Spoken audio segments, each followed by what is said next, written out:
কয়েক হাজার ছাত্রছাত্রী নিহত হয়েছে, তাদেরকে মেরে ফেলে দেওয়া হয়েছে। এরকম অনেক লাশের আমরা দেখেছি থামাচাপা দিয়ে রাখা হয়েছে, তাদের বিচার করা হয় না, যাতে কারো বুক খালি না হয় আর একটি যাতে ছাত্রছাত্রী না মারা যায়। শিক্ষার্থীদের সঙ্গে এবার আন্দোলনে নেমেছেন বহুল আলোচিত হিরো আলম। রিয়ামণিকে সঙ্গে নিয়ে এদিন ধানমন্ডিতে আসেন তিনি। বৃষ্টিতে ভিজে শিক্ষার্থীদের পাশে থাকেন তিনি।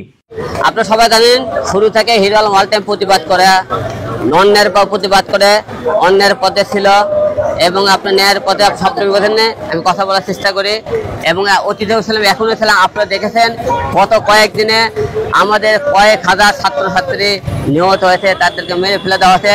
এরকম অনেক লাশের আমরা দেখেছি থামাচাপা দিয়ে রাখা হয়েছে, তাদের বিচার করা হয় না। কিন্তু এইরকম যদি আপনারা সবাই ঘরে বসে থাকেন তাহলে কিন্তু কেউ আপনি এরকম আরো মায়ের বুক খালি হবে, যাতে কারো বুক খালি না হয় আর একটি যাতে ছাত্রছাত্রী না মারা যায়, একটি সাধারণ মানুষ যাতে না মারা যায়, তারই লড়াইয়ের জন্য আমরা আজকে মাঠে নেমেছি। আমরা আসলে ঘরে বসে বসে এত হত্যাকাণ্ড তো দেখতে পাচ্ছি না, আমরা মেনে নিতে পারছি না। আমাদের দেশে এত হত্যাকাণ্ড চলছে, আমরা তো মেনে নিতে পারছি না, তাই আমরা রাজপথে চলে আসছি। ছাত্রদের পক্ষে সমর্থন জানাচ্ছেন? অবশ্যই অবশ্যই, তারা কোনো অন্যায় করেনি, তারা কোনো তাদের অধিকার আদায়ের জন্য রাস্তায় নেমেছিল, তাদের বুকে গুলি চালানো হয়েছে, তাদের উপরে অন্যায় হয়েছে।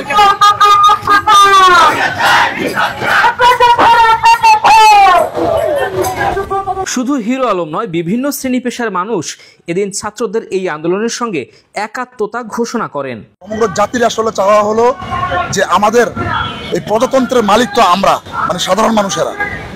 তো সাধারণ মানুষের যে আমাদের সঙ্গে যে গণ অপমান হয়েছে, আমরা যে ইনসাল্ট ফিল করতেছি এটা, কারণ আমাদের ভাই মারা গেছেন, আমাদের সন্তান মারা গেছেন এবং গণগ্রেফতার চলতেছে। তো আমাদের সঙ্গে যে গণ অপমান চলতেছে, আমাদের সঙ্গে ইনসাল্টিং যে জিনিসটা চলতেছে, আমরা এটার অবসান চাই। মানুষ হত্যা করা হয়েছে, এই হত্যার বিরুদ্ধে আমাদের দাঁড়াতে হবে। এই হত্যার বিরুদ্ধে দাঁড়াতে আপনারা এসেছেন, আমরা আনন্দিত।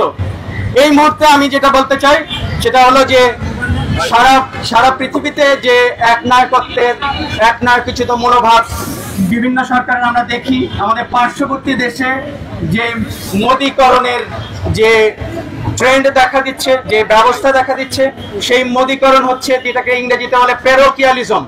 এই প্যারোকিয়ালিজমকে আমরা যদি বলি মোদীকরণ, আমরা এই বাংলাদেশের মোদীকরণের সমাপ্তি চাই।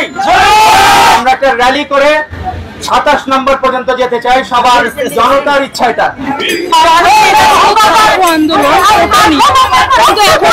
ভাইদের রক্ত ঝরার পরে এটার মধ্যে নেই, যেই প্রহসন করা হয়েছে ছাত্রদের উপর, এই বিচার না হওয়া পর্যন্ত আমরা রাজপথ ছাড়বো না, এর বিচার করতে হবে এবং এই